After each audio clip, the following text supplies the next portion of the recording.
For today's video nga guys is may nag-request sa atin sa comment section na kakaibang luto dito sa karne. Yes, gagawin natin tong lechong kawali pero yung sarsa nito ang magiging dahilan kung bakit siya magiging unique. Hindi ko inaasahang panalong-panalo din sa panlasa ng pamilya ko yung ganitong luto. Bali dyan nga guys, sa Alphamart na tayo bumili ng gagawin nating lechong kawali. Sinangkapan ko lang yan ng pamintang buo, asin, isang buong bawang, at madaming tubig. Pakukuluan kasi natin to hanggang sa lumambot na yung balat hanggang laman. Isingit ko lang palang i-shoutout tong sila Ma'am Jack Ognayon ng Pampanga, Ma'am Jolly Divina ng Nueva Vizcaya, Ma'am Jonah Del Mundo ng Mandaluyong City, at si Ma'am Brenda Sanglay ng Albay na laging nakasubaybay sa mga recipes na ina-upload natin. Maraming salamat po sa inyo. Dito nga matapos nating mapalambot tong karne, hinango ko na din agad yan at siyang lagay dito sa strainer. Tutusok-tusukin na rin natin yung balat nito guys, para sure talaga magiging crispy yung balat nito. Pagkatusok-tusok, pinalamig ko lang muna yan. And dito naman sa pinagpakuluan natin is maglalaga naman tayo ng mais. Dito ko na yan ilalaga para mas malasa yung mais. And syempre para tipid din sa gas. Since bagong kulo nga tong sabaw natin. Dito nga guys, pagka lumamig na yung karne, pwede na natin yung punasan ng tissue o malinis na tela. Mas okay kasi kung dry siya kapag lulutuin na. Papahiran ko na din pala yan ng asin dun sa mismong balat para lang magkalasa na yung karne. Then saka natin yan lulutuin sa air fryer hanggang sa maluto. Air fryer na yung ginamit natin dyan guys para less na sa mantika. Pero pwede naman tong lutuin sa oven o di kaya naman iprito sa mantika. Nga pala guys, kung gusto nyo nga rin pala ma-shoutout sa mga recipes na ginagawa natin araw-araw, pakipusuan mo lang po itong video na pinapanood mo. And mag-comment ka na din dyan sa ibaba kung taga saan kayo. Malay mo,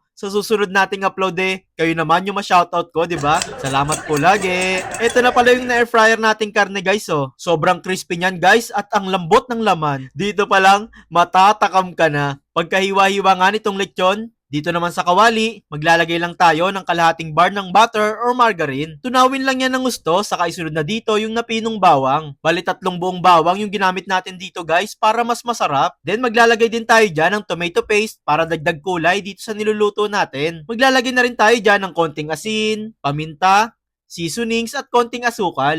Mix-mix pa natin yung maigi guys. Saka tayo dyan maglalagay nitong pinagpakuluan natin ng karne kanina. Malasa yung sabaw na yan guys, kaya maglalagay din tayo nyan. Konting halo-halo na lang ang gagawin natin dyan at isi-simmer natin yan for 30 seconds. Then last na nating ilalagay dito yung nilagay nating mais kanina. Kung mapapansin nyo guys, sarsa to ng mga ginagawang seafoods, di ba? And yes, ipapartner natin siya sa lechong kawali natin. Ang solid nito guys, ako na nagsasabi sa inyo. Dito pala guys, hindi ko na sinama sa pagluluto yung lechon ha, para di mawala yung crispiness niya. Itatoppings ko lang siya dito. And that's it guys! Ready nang iserve sa pamilya itong napakasarap na garlic buttered lechon kawali natin. Sakto sa alat, sakto sa linamnam, at sakto sa lambot ng karne natin. Yan ang malalasahan mo habang kinakain mo to. Kaya kung natakam ka sa dish natin, bumili ka na din ng mga sangkap sa palengke at subukan mo na din gumawa nito.